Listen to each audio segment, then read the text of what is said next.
Hello Math 2414 students, welcome to Calculus 2. My name is Ike Kong, your instructor for the semester. This is the first of 4 introduction videos that will help you get started. And in this first video, I'll mostly talk about the syllabus. Now this is a home page, the class page in Canvas. And let's go to the menu bar. After home, the very first item in the menu bar is the announcement. However, at this moment, there's no announcement because, the semester didn't begin yet, so there's nothing to announce. Well, I have this welcome and instruction here, but the introduction videos are being recorded as of right now, so at this moment, I have nothing to show you. Let's go to the next item, syllabus, and let's discuss this one. You can download the syllabus by clicking this down arrow, which I already did and prepared here. This is a syllabus for this course. It begins with the course information and then the instructor information. This is my email address. My name, Ike Kong. Well, that's my name, yes, but for my email address, you have to know my full legal name is Byung-ik Kong. So byung-ik.kong@untdallas.edu. So remember that. All right, and then, oh yes, this is important. This course will run as a high flex course. What do you mean by that? It combines pretty much everything, 100% in class, all the way over to 100% online, and everything in between, all together as a single section. So that means a lot more work for me, but for students, more flexibility. For instance, something happens in your life and your work schedule changes and you have to change from in-class to online in the mid-semester, no problem in this course. No problem, just move. For in-class students, classroom and class time are important. For online students, they don't matter. All right, and that's a catalog description, prerequisite, etc. Now we have 2 important requirements. One is Cengage Web Assign, which replaces the textbook. Actually, it includes the textbook and homework tool and tutorials, some lesson videos, and so on, all together. I know it's an expensive software, but we have no choice because we are using copyrighted material for this course, so we have to pay. Sorry about that. And as for the paper version of the textbook, it's down here, but it's not required.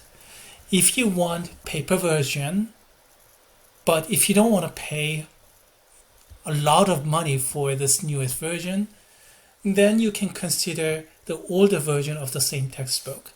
These 2 people, Clegg and Watson, were added later. So if you look for James Stewart's calculus, say 5th edition or 4th edition or things like that, still available, then you will be able to purchase those in dirt cheap price. I've seen some students purchasing those in about $5 or $6 or something like that, including shipping and handling. But of course, there's no reason, absolutely no reason to pay enormous amount of money for this newest edition. Okay, so much for textbook information. Now let's go to required software. Wolfram Player is required. And that's going to run well for all the Windows, Mac, and Linux. But for Chromebook, it could be a problem, in which case you'll have to do it this way. Wolfram Cloud and run Wolfram as a part of the web browser window. It's cumbersome, but it works. It's not pretty, but it works. Wolfram Player is much better, and it's free. Here we go. So all you have to do is follow the instruction. Click this red button, start download, and then follow the instruction and install it. It's free, and once that's installed, then you can read all my lesson notebooks. Now this is Calculus 2, so there may be some students who are majoring in mathematics, in which case I strongly recommend Wolfram Mathematica, because you'll be using Wolfram Mathematica for other math courses later on as well. And This is free too. Actually, it's not free as a matter of fact. You already paid for this through technology fee. $20 has site license. So actually it's being covered by student payment, fee payment. So you're entitled to use this. It has some authentication process because you really have to be a registered $20 student. So it goes through some process, but you can get it for free. And then once you install it, you can do not only the reading, but also the writing and programming as well. All right, so much for all those important informations. And then we have a bunch of fine prints. Fine prints until this. Okay, all right. That's gonna be the timetable I'll try to follow. We have all those weekly topics, assignments, and the due dates all there. Projects 1 and 2, those are announced kind of over there, and they're all due at the end of the semester. And we have 2 exams, exam 1 and exam 2. Not the midterm and final. I'm not giving final exam. I'm using final exam as some projects or second and third attempts. If you pass exams 1 and 2, 70 or higher, great, no problem there. If you don't, then, well, take it again. If necessary, take it for the 3rd time and improve and pass.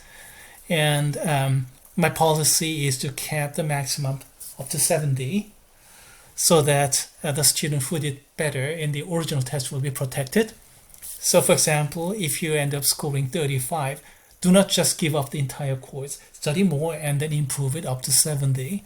Yeah, you can do that. A lot of students do it like that and pass. It's going to be difficult to pass with B like that, even though not impossible. A is going to be impossible, by the way. Anyway, yes. That's the schedule. And then this is the grading table. Homeworks, there are 2 types of homeworks. Canvas, handwritten assignment, 10%. And then Cengage Web Assign, computer drill, another 10%. Projects 1 and 2, 10%. They are handwritten. And then exams 1 and 2, 30 and 40%. And exam 2 is higher because exams will be cumulative. Until recently, I didn't use cumulative exams, but recently, math department voted to do cumulative every single time. So yeah, all right, I'm following that. Okay, all right, so much for, I guess, all the important things. Let's see, what other policy do I have? For assignments, yes, scan and create single file PDF document with multiple pages. It's a lot safer that way. Losing some pages here and there happens a lot, and if that happens in the exam, that can be devastating. So make a habit, all right? Screwing up some scanning here and there, that's not gonna kill you in math class, but in terms of professional preparation, that could be a killer, you see. If you do that after you get employed, that can be devastating, really. So the tech savviness or technological literacy, the computer literacy, may not be the really core issue for math courses, but it is a core issue for professional preparation. So remember that. Exam policy. Yeah, AI help is prohibited in exams. So natural. It's okay in assignments as long as it's cited. But in exams, no AI help. I guess that's it. They're more fine prints, but they're just what they are, fine prints.